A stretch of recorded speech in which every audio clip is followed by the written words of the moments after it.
Hello, everyone. I am super excited. We have Suzanne Castle here today, and Suzanne and I were introduced, I don't know, 5 years ago or so. And every time we talk, I leave so energized because you are just well, I'd say sparkly ball of energy. You are just like confetti for the world, right? Like, and so I'm super excited for our listeners get to hear your story and your vision and kind of the work you're trying to do in designing a future of flourishing for all of us. So I'm going to let you real quick take it away and introduce yourself Love it. and who you are. I love that you talked about confetti because someone a while ago said you are a human confetti cannon.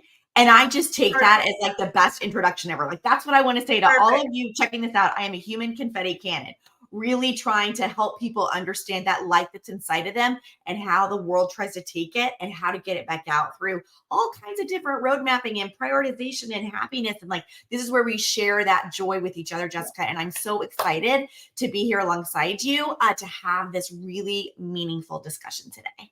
Yes, thank you. Thank you. Okay, before we jump in though, I do want, so you do a lot of things and you wear a lot of hats. And so for the purpose of this conversation, where do you work? What do you do? What are those major things that you put on and that you share with the world? How do you show up in this? Well, right now, most of the ways that I show up is through motivational speaking and consulting. So primarily my work is with what I'm calling shepreneurs and change agents. So people really trying to understand that the nugget of the world that they live in is bigger than just them. So a lot of the women that I work with are multipreneurs. Like me, they have a lot of different hats like you that they're wearing. They're not just a mom or a leader, or they have a nonprofit that they're doing and they have a side hustle and a main hustle and all the things. And so we're trying to bring that into what I call the Sparkle Factory universe and really taking over the understanding that you can be all of these things once you're centered and joyful and not on that overwhelm merry-go-round. So my work is about keynotes and retreats that we're doing that really help women align to that greater vision of themselves. Okay, and I know we'll circle back and talk about this in a second, but you do have a retreat coming up in the fall that is a really big deal. It is. So I want you to share that really quick, and we can circle back with discount codes and all that fun stuff at the end. But what is your big retreat that you do, and you're in your fifth year? Fifth year. Yes. Is Verve. So it tell is. me what Verve is. Well, one, you're coming to Verve finally in person, in real life. You've been a huge supporter of Verve from the beginning. I'm so excited that Project More Happy has been part of this birth all along. But this year, we're calling it Verve in the Fifth Dimension because it is our fifth year, and it's a 3-day live event. This year, it's in Dallas, where we really spend 3 days working on the mindset, decision-making matrix to help you do sustainable action keeping. And so I'm very excited to bring people in the room. There's rock star panels on mindset and business and keynotes and dance parties and all the things that you need to really light yourself up and continue on your journey. All right. I love it. I am super excited to be there. I said at the beginning of this conversation, Suzanne and I were first introduced 5 years ago, probably a little more than 5 years ago, but we've never met in person. Right. So we're going to finally get to meet in person this fall. I know. It's going to be like confetti overload is what it's going to be. It is. But okay. So you are really, you've said it here a couple different ways, but it's really about helping people tap into the magic within themselves, right? Like all of that power and magic and the gift that they can give and showing up in those ways. So I want you to share why the work you're doing is, one, important, but two, why is it so needed in today's world, in today's climate? I think right now, I don't know a person that doesn't use a phrase like overwhelmed or burnout or too many things, or I'm feeling stuck in a rut, or I don't know what to do next. And I feel like that kind of mucky, miry mindset that everyone is in. I don't care who you are in the world. It's because there's so much coming at us 24/7. Technology has been a great thing and the bane of our existence. And being on all the time, you can connect globally and you're on all the time. And so I think we're living in this time where the pressures of life often really lead us to this sense of stagnation and maybe disconnection from our true selves. And so what I'm trying to do is change the story with some strategies about community building, about lifeline keeping, really helping people reclaim power and find clarity, that elusive word, right? Taking intentional actions towards goal getting. But it all starts here with the way that we're making decisions. And I don't know that really we've done a good job in the world. I would say in probably the last 100 years, teaching people how to hack their big, beautiful, amazing brains to serve them in a way that helps them show up every single day and make quick and effective decisions that don't paralyze you, that don't keep you mucky, that don't feel like you're just stuck all the freaking time. And I feel like we have done so much anti-work in that people now don't know how to make decisions. And I really feel like when our world rises up with this sense of joyful decision making, calm centered mindfulness, they will bring everyone else with them. And we'll just create a ripple effect of really positive change in society that is for the betterment of others. Yes. I mean, that reflects the science of positive psychology and happiness, right? One, in that we have to do the internal work because it's all inside us, right? So we have to find the alignment. We have to shut down all the conversations and all the inputs that are coming at us and actually spend time with ourselves, reflecting and understanding our needs, our intentions, our purpose, right? In order to make those decisions. I love that you said joyful decision making. I think you are absolutely spot on that we do not teach people how to make decisions anymore. Right. We teach people how to roll with the punches, how to be reactive, how to just move on to the next thing and the next thing. And that's how people get in, that's how I ended up my first career, right? Like I just kept following the path that was laid out before me and never stopped to question any of it or to go, is this my decision or is like, where is this coming from? And I know tons of people who end up in those spaces. Right. And so the idea of teaching people how to hack, like the most important muscle and piece of their physical body and their mental capacity and their soul centered, right? Like all of that works together is something that I think the world really needs and could benefit from. So I love that. What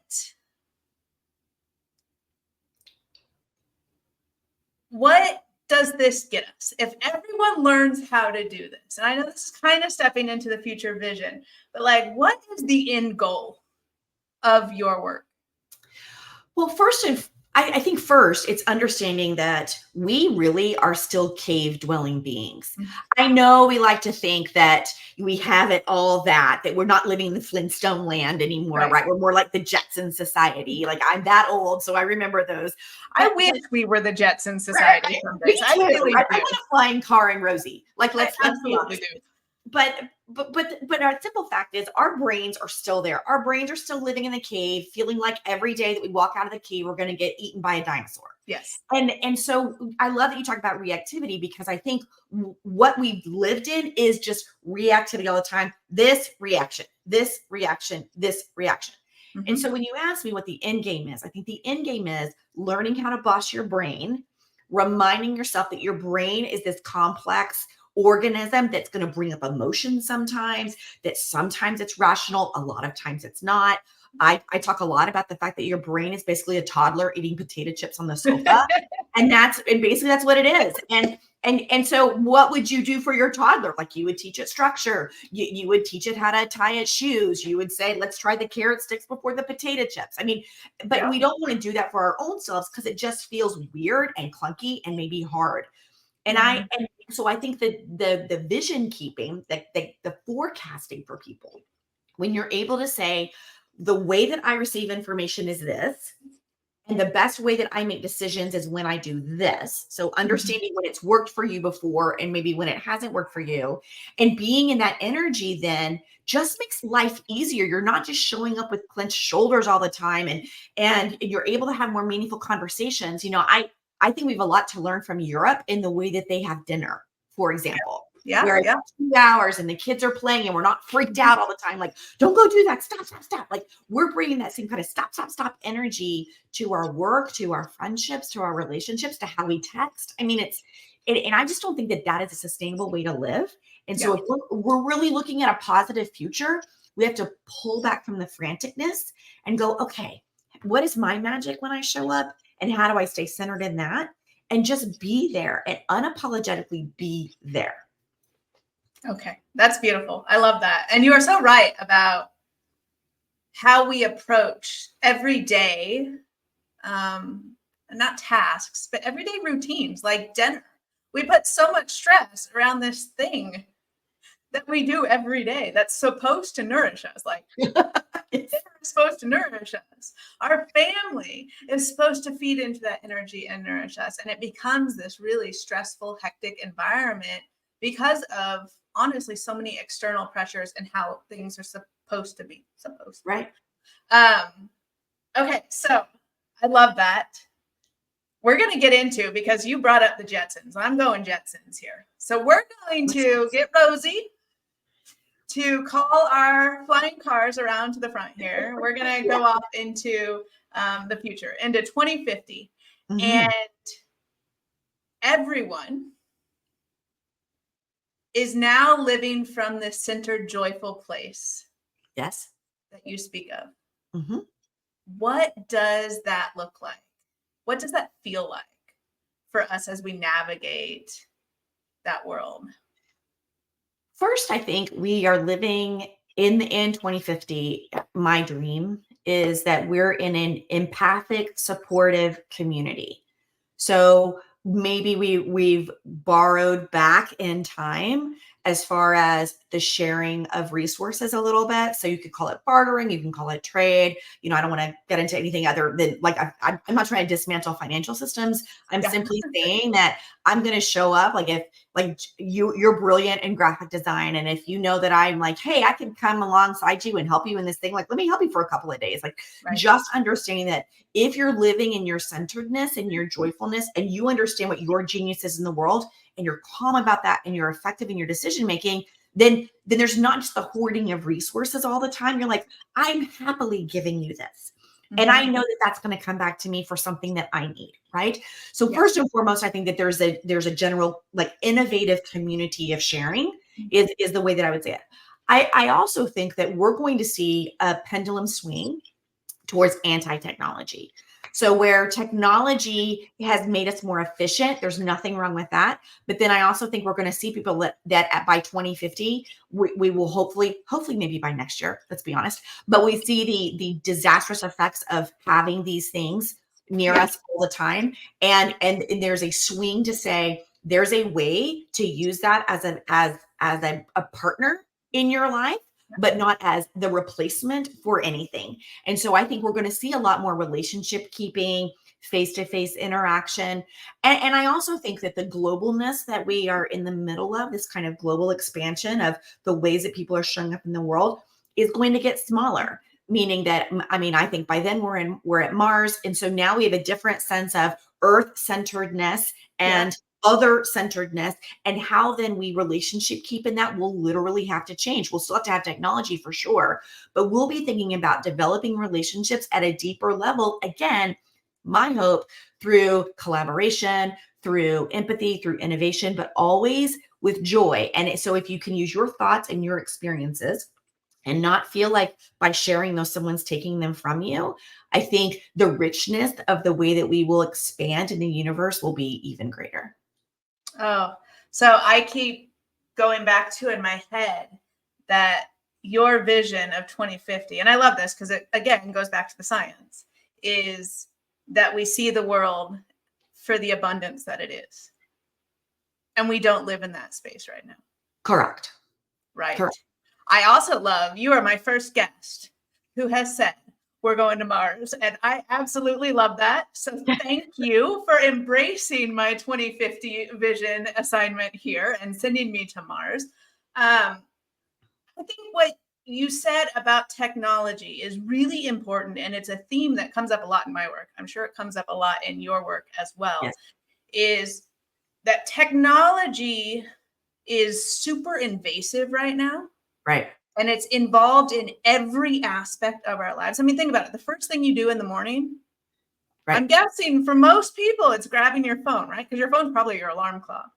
Right. It's not mine anymore. I have shifted from that. Good job, you. Probably one of the last things, you turn off your screen to go to bed, right? Like Right. technology is all day. And I think the notion of looking at technology as a tool again, so not as an extension of who we are, but as a tool, and how do you use it as a tool, I think is a theme that I'm seeing come up. And I would love for it to happen next year. I'm with you a lot sooner than 25 years down the road. But I do think that that is a theme that is hopefully going to make some changes very soon in the future, because we can't show up as our full selves if half of ourselves is constantly distracted Right. by technology. That's right. That's right. Well, when we're recording this in August, for example, this morning, I'm a huge nerd. I'm a huge science nerd. But they have found an underwater ocean on Mars. Yes. So when you talk about, I mean, this all goes together. So when you talk about scarcity, right? So you listen to some sources that are like water, and that's our biggest resource, and we're terrified and what's happening in the rainforest, and there's not enough, and there's droughts, and cities are closing. And then you're like, oh my gosh, we just found an underwater ocean on Mars that has more water than Earth, right? Yeah. Now imagine for a minute, and you're in 2050, we're going to need technology to help us understand how to live in a very scary environment with joy, but use technology, but also think about, we're also going to have to get back to our roots of how do we dig? How do we get that water? How do we not harm a planet? Like, we know what we've done to harm planet. Now let's not take that energy out in the universe. Those same principles apply to technology in your own life. I'm sure all of us know what it's like to leave our phone. Like, you're at the grocery store, you're like, I left my phone. And Panic. And Susan, I'm like, you're addicted. If you feel panic when your phone is in the other room, that is your brain and body connection telling you it might be time to have a different relationship. And so I think we're going to see that come to fruition, but only when we decide that people are more important than a piece of hardware. And so really a lot of my work, I think, is going to shift in focus to people forward, kind of not just how do I hack my own brain, how do I make decisions, but now how do I do that and really understand the relevance of people forward community and not technology centric community, which is I'm very careful with my words there. Well, so the longest ever study on happiness and human flourishing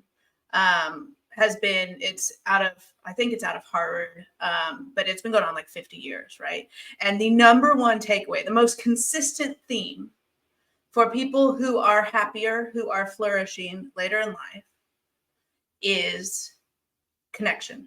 Yes. It is community. It is relationships. And it works both ways, right? Because it's, when I am happier, I am investing differently in the people around me. And so happiness goes up there.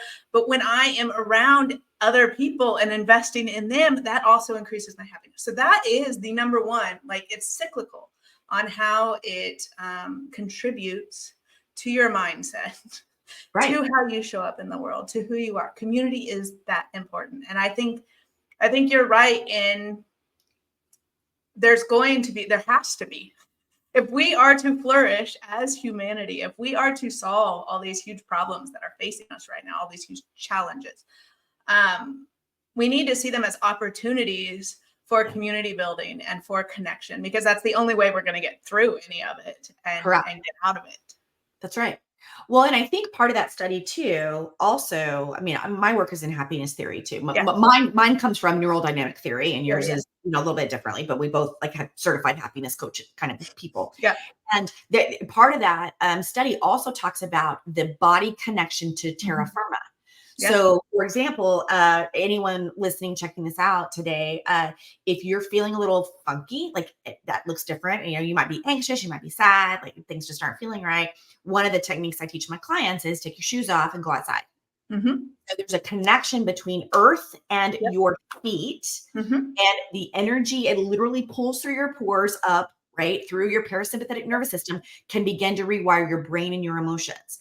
So these kind of simple things of being in community with other people, understanding that every day your feet need to touch earth, Yep. learning how to make decisions that not only benefit you, but those that you love and the community you're living in. This, I think, is the trifecta of how to show up in a different way in the years to come. I love it. And you're right. And you're right. It is. There are all these. This is why I get like nerd out on this stuff. Me too. Because the research. I mean, the field of positive psychology is what 30 years old now. It's really not that old, right? We just started, but there's been so much research around the things that actually lead to happiness and mental well-being and human flourishing. And I nerd out going, we just need to tell people this stuff. These are super simple tools, right? That research says empirically, this leads to better outcomes. This leads to more positive emotions. This leads to different ways of showing up. And so it's like, I just want to sing it to the, sing it from the mountaintops. I want everyone else who knows this and does this work to share it too, because I think that's the simplest thing we can do is say, this is what the science says, and it doesn't have to be that hard or take up that much time. I mean, going outside without shoes and socks on, I mean, little, but huge. You can go get your mail. That can be, like you're already doing these things. Right. I was recently in Colorado, and some friends were talking, their daughter had just returned from a camp, and I love this. And so I want to be sure we get this little nugget in. So at camp, they were taught to not run because, they could hurt themselves, fall down, run into someone else, but they were taught to skip. Okay. Now, here's what's magical about this. Everyone pay attention to this, right? I want you to go try this experiment. I want you to see what happens to you and your energy and just how much it feels like this when you run versus when you skip. Okay. We want to call forward that same energy, right? If you're feeling frantic and like icky and, and just like your body, your face, maybe you're running, even in your mind, you're running instead of skipping. And so this kid brought back that she's skipping everywhere now. She's skipping to the kitchen. She's skipping to get the mail. And the joy on her face and her family's face was priceless. Little things have big impact, right? Little things.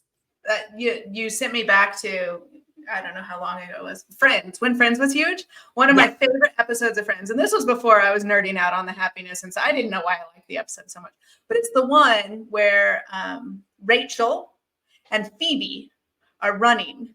Yes. And Rachel is the really rigid, like embarrassed, don't look at this person runner. Like I have to do it a certain way. And Phoebe is like flailing through the park, having the time of her life, right? That's the skipping, right? She's doing it her way on her terms in a way that brings her joy. Right. And by the end of the episode, Rachel's running like that because that's how I know. Right. Yeah. But it's little things. It's letting yourself just be. Right.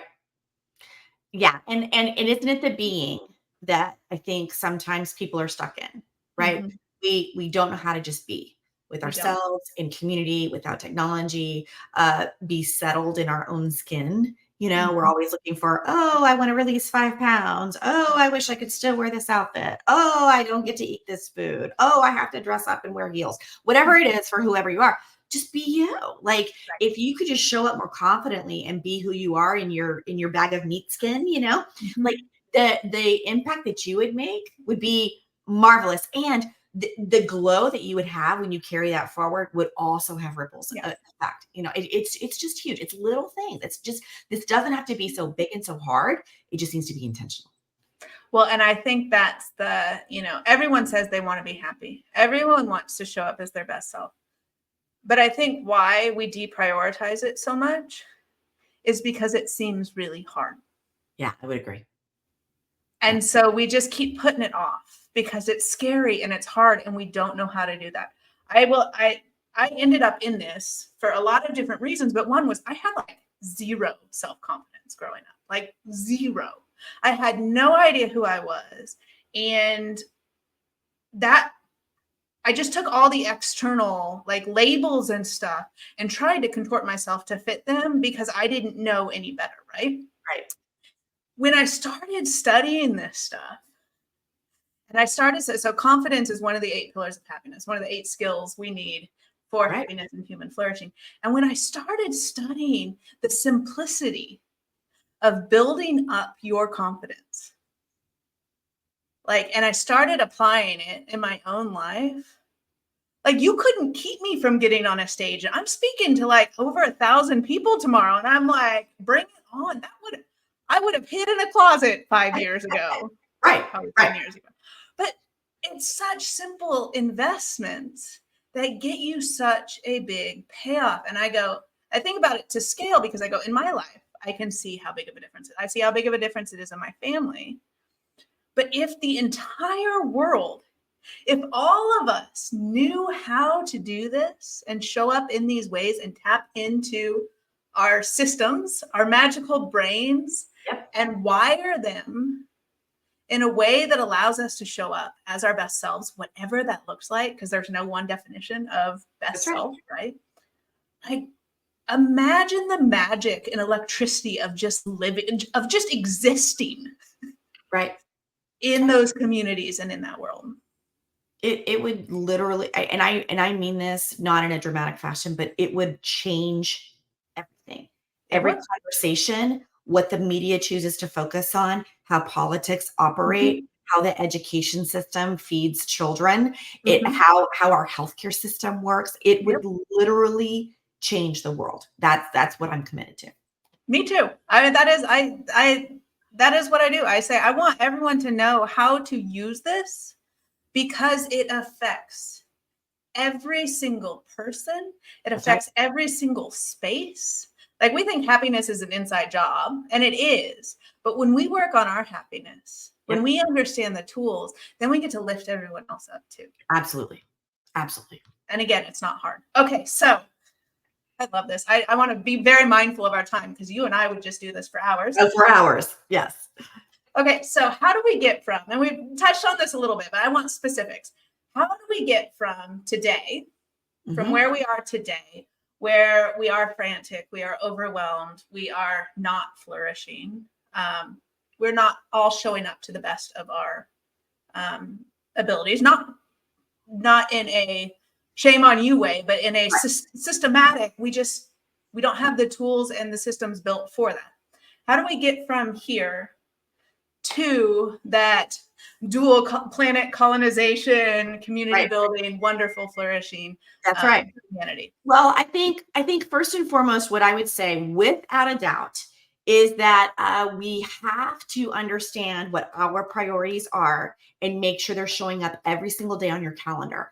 I know it doesn't sound sexy. That doesn't sound fun or cute in any way, shape, or form. But when you are working in what you think and know is the biggest priority for your life, for your family, for your relationships, for your fun, for your finances. Oh, and then you see work as the last thing that I'm talking about. But when you understand what your priorities are and it's showing up and you're in that space, I think that's the way out of manic merry-go-round. So because you've said this is important, you've given it time and attention, you're focusing on it, you're bringing the right energy, you'll begin to see some shifts where everything is not on fire all the time. And part of, I think, the work that you're doing, that I'm doing, is really helping people understand everything can't be on fire. Literally, it can't. Everything can't be on fire. You will fall apart. So you have to learn to priority map, understand what's urgent, what needs to be delegated, what needs to just go away. Like, maybe it's not as important as it was at the beginning of the year. That's okay. Let it go. We have a really hard time doing that. So I think those kind of specific actions that you can do with a coach, with a mentor, with your loved ones, is some of the most important work that you can do to keep you centered. So because I think that's great. And I'm going to ask you questions about calendar blocking here in a second. But what do we do or what's that roadmap from a bigger picture societal level? Like, what needs to change to allow people to feel like they have the time and space to invest in themselves? And maybe there's not a clean answer for that. And I know there's a lot of different nuance at play. Oh, yeah. One of the biggest struggles we have is we don't feel like we have the time to invest in ourselves. Right. So how do we change that narrative, I guess? Because that's got to be part of the roadmap. It does. It does. I mean, well, first, I sound like a broken record, but I think changing the narrative only starts with your chatter. So your mind chatter is absolutely key here. So if you feel like you're not enough every day, if you feel like you didn't get enough done every day, then you carry that into the next day. So for example, right now, for those of you paying attention and listening, if you have 20 things on your to-do list, let's be honest, your brain doesn't know what's important about those 20 things. You've said all things are important because they're on your to-do list. Yeah. Your brain really needs to focus on, we're going to do thing 1. We're going to do thing 2. Then we're going to do thing 3. And if you get more than about 3 or 4 things, it's just like that 24-hour news cycle, right? It's just your brain is just seeing it like this. So it starts with the chatter that you're allowing in your brain first and foremost. And then I think part of that then is setting up a system of accountability with people who can remind you, hey, Jess, you said at the beginning of this year that you weren't going to do this. And guess what? I'm seeing you do this. You need truth tellers around you to remind you that, hey, you're not showing up in the way that you said you were going to show up. And so I think that honestly is part of it. But let's face it, who wants to do that? Who wants to have people around them telling them that they're messing up? I mean, not from a shame, but literally from like, I want to hold it for you. Right? It's a totally different way of being. Well, and it's some people are wired to be their own accountability partners. I am not one of those people. My ADHD brain is not one of those people, right? Right. Like that's why I have so many, like I'm involved in so many mentorships and groups and masterminds. It's because for different aspects of my life that I am prioritizing, I need my partners in believing. I need those people who are going to hold me account or help me hold myself accountable to what I say is important to me. Right. Well, I think everybody needs those. Like, let's be honest. I don't think, I mean, maybe there's certain people who, maybe the Dalai Lama or somebody can do this kind of work, maybe. But I'll be really honest. Like, I don't think anyone can do the nugget work of keeping your feet where you said you wanted them to be without someone else making sure that you stay there and cheering you on and being on your front row. Like, I think everyone needs that person, but So I'm gonna ask you a question because it's an interesting nuance that came to my mind when you were speaking. As you said, 3 to 4 is really where you're going to max out on how much you can do. Yep. I think I know the answer to this, but for everyone else, does that also apply to companies and holding 20 different priorities? And, you know, not to get political, but in countries and how we're trying to manage priorities. I mean, because priority means that some things have to be more important than other things for us to be able to focus and show up intentionally in those ways. So how does that scale beyond us? Well, I want to lean into the work of Disney here for a minute, because one of the things that they teach at Disney Business School, when you work at Disney, et cetera, is the understanding that your organizational priorities also have to come from your personal values. And so for companies, I mean, I love that you asked this question. I do think that if you have too many priorities, no one knows what's important and what to focus on. The same thing applies in your life and in your own business, right? Whether you are a small brick and mortar or a shepreneur or a big giant company, really 2 to 3 that you can just lift and you filter every decision. That's part of the work that I do with companies, is helping them understand, how do you filter your decisions through who you say you are? And it sounds really hard, and it is in the beginning, but it gets easier. Every single time you do it, you're like, oh, this doesn't align. Oh, this isn't who we are. Oh, this isn't how we want to show up in the world. This isn't our culture statement. I mean, it's hard at the beginning, but it will get easier and easier and easier. And when it gets easier, everything feels better. You're happier. Your employee retention goes up. Your communication shines. Your conflicts are different. Your conflicts won't be like violent and yelling. Your conflicts might be like, we now have a competing priority. So our conflict is, let's figure out which one it is. And so I think that is actually the way that it starts. And so, you know, and understanding the buckets are important. Like, these are my values and how am I living that? This is the goals and what I'm working on. These are errands, and maybe your errands just don't all need to live on the same place as your goal getting and as your value statement. But we don't know how to prioritize those in different ways. So it gets messy quickly. Yeah, I love it. I do that with a bunch of my branding clients. When I do branding, when I give them their, you know, when we finally get the end of project materials and it has voice and tone and values and mission and all of that stuff, right? And it's like, I give them this criteria for if you're going to post something on social media, or if you're going to write a blog post, or you're going to show up on a podcast, or however you show up, it has to answer these 3 to 5 questions. And if it doesn't, then it's not aligned with the goals that you set out. Right. That's your clarity. And the reason it gets easier, and this is the brain nerd science again, the reason it gets easier the more you do it is because you are literally rewiring your brain to make those decisions the default decisions. Right. And that's why everything is so much harder at the beginning, is because you're creating new neural pathways. And the more you do it, the easier it gets. Well, and our brains, and some of the science, you know this, our brains, we can actually keep them flexible. The more that we are creating new neural pathways, right? And the only way to do that is to do a new thing and then be like, oh, that wasn't so hard. Let's do that again. And have that filtering in which we're doing everything. Because now your brain's like, oh, I know how to do this. I know how we make decisions. I know what's important. And it will bring those things to the surface and really start letting go of all those other mucky things that are like just like little fire ants at you all the time. It gets easier. I promise. Just trust us. It gets easier, but you have to do the work. Okay.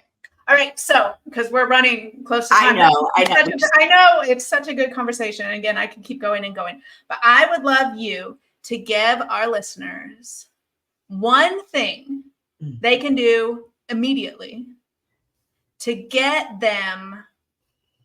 all of us a step closer to that future vision where we are all living in that magic, sparkly place and showing up at our best. I think what I would encourage is kind of a brain dumping activity, and put a timer on this, 5 minutes. It'll take me 90 seconds to explain this. In 5 minutes, you write down every single thing that is on your mind and your heart, and you don't edit yourself. It could be an errand. It could be a dream. It could be a vacation plan. It could be, I need to take the dog to the vet, whatever it is. Get it all down. Once you've got it all down, remember 5 minutes only. Then you go back and you assign categories for those things. What are errands? What are big picture things? What are things that need to get done this week? What moves a goal forward? Categorize them. And then once you have that, you now have a map. And that map now translates to your calendar. So now you can block errand things together, be thinking about what makes you most effective and however that looks for you. You can be like, am I working on this big priority, this big dream this week? Where does it have time and attention?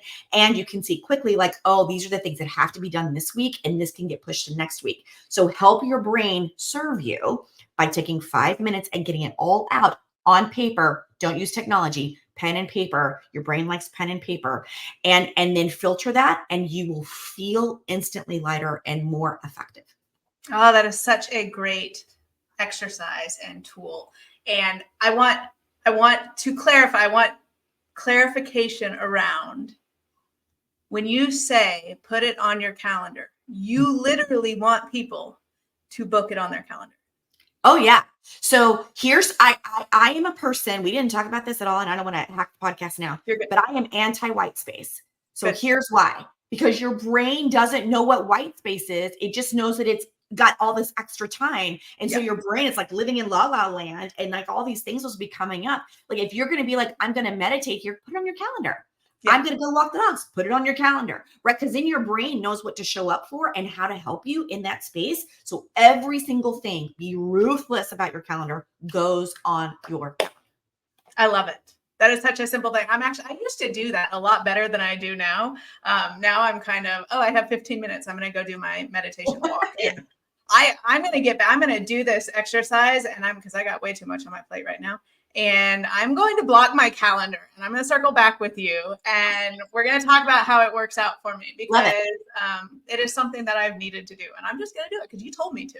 Yeah, that's right. Suzanne told you to. Let me know. Everybody, let me know how that goes. Try it once. Let me know. Okay. Well, it has been, thank you so much. It has been such a joy talking with you as always. And I love, again, that you went Jetsons on me and you sent us to Mars. But I love most of all how, one, evidence-based this is. It is all science. But two, how accessible you make it, right? It isn't, it feels big and scary and hard, but it's not. And so I love even this exercise. It's a game changer. because it will force me and everyone else who does it to figure out what those priorities are and to make time for what we say matters. Right. So thank you. You are a gift. This is your gift. Thank you for sharing your gift with us. Thank you for being a human confetti cannon. Thank you for being a human confetti cannon. We all need one of those in our lives. Is there anything you want to say before we jump off here? No, I'm just so grateful and can't wait to see you in October. Like, I am just so thrilled that you said yes. And I love the happiness workouts you give everyone. So everyone listening, if you haven't checked those out, if you're not diving in to the ways that Project More Happy can help you elevate your life, from fun little cards, that remind you that you're doing a great job, to the little things that you can do with crafts and activities and rewiring your heart and your mind for happiness.